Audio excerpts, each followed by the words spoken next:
আসসালামু আলাইকুম। ওয়ালাইকুম সালাম। কেমন আছেন আপনি? বেশি ভালো নেই বাবা, আমার অসুখ, এই হাঁপানি রোগ, শ্বাসকষ্টে ভুগি। এই কাজকর্ম করে হয়নি, অসুস্থ হয়ে গেছি গিয়া। এই রান্না মনে করেন মানুষের কাছে চাই, আমি গিয়ে খাই।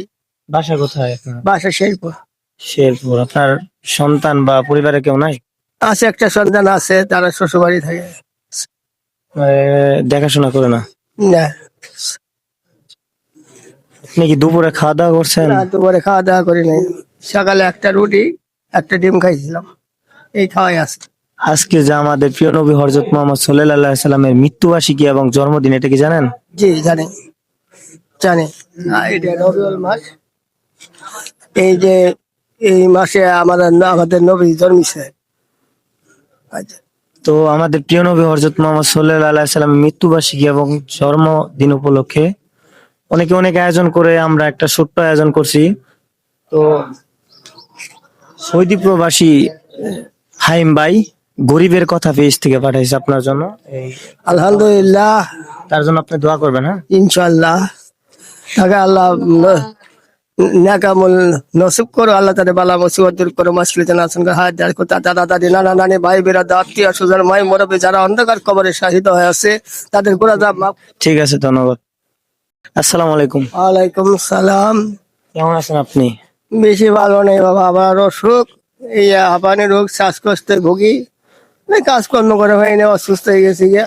এই রান্না মনে করেন মানুষের কাছে চাই, আমি গিয়ে খাই। বাসা কোথায় আপনার? বাসা শেরপুর। শেরপুর। আপনার সন্তান বা পরিবারে কেউ নাই? আছে, একটা সন্তান আছে, তারা শ্বশুর বাড়ি থাকে। দেখাশোনা করে না? না, আপনি কি দুপুরে খাওয়া দাওয়া করছেন? না দুপুরে খাওয়া দাওয়া করি নাই। সকালে একটা রুটি, একটা ডিম খাইছিলাম, এই খাওয়াই আছে। আজকে যে আমাদের প্রিয় নবী হযরত মুহাম্মদ সাল্লাল্লাহু আলাইহি সাল্লামের মৃত্যুবার্ষিকী এবং জন্মদিন, এটা কি জানেন? জি জানি, জানি। এটা রবিউল মাস। এই যে এই মাসে আমাদের নবী জন্মিছে। আচ্ছা।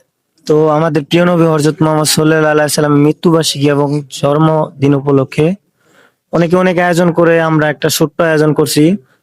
তো সৌদি প্রবাসী হাইম ভাই গরিবের কথা পেজ থেকে পাঠাইছে আপনার জন্য। এই আলহামদুলিল্লাহ, তার জন্য আপনি দোয়া করবেন। হ্যাঁ, ইনশাল্লাহ। তাকে আল্লাহ নেকামল নসিব করো, আল্লাহ তাদের বালা মুসিবত দূর করো, মুশকিল জানাশন করে হাত দাঁড় করো। দাদা দাদি, নানা নানি, ভাই বেরাদা, আত্মীয় স্বজন, মাই মুরব্বি যারা অন্ধকার কবরে শাহিদ হয়ে আছে, তাদের গুনাহ মাফ। ঠিক আছে, ধন্যবাদ।